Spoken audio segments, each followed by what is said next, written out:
My name is Bong Chung. I'm a postdoc fellow at Harvard and MIT Health Science and Technology.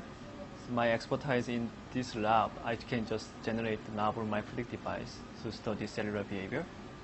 I can generate very novel gradient device, as well as I can just also generate integrate microfluidic device.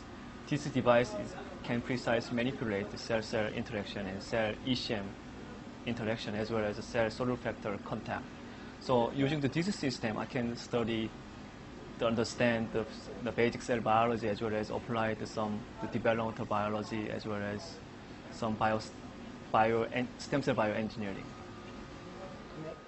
And my name is Amir Manbachi, and I'm undergraduate student professor at Khademhosseini's lab in Harvard MIT Division of Health Sciences and Technology.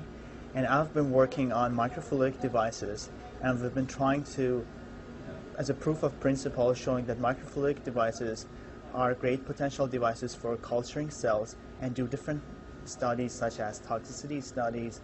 And we've also tried to study and optimize the fluid characterization inside these devices as a function of flow rates, geometry, and other different sort of parameters.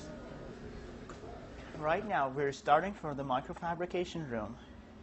And what we're going to do is that we're trying to make some microfluidic devices. In order to make the microfluidic devices to happen, we need some silicon wafer patterns, and we need some PDMS molds on top of them. This PDMS polymer is actually a mixture of two different things. It is a mixture of silicon elastomer base and also silicon elastomer Corinth agent. The way we mix these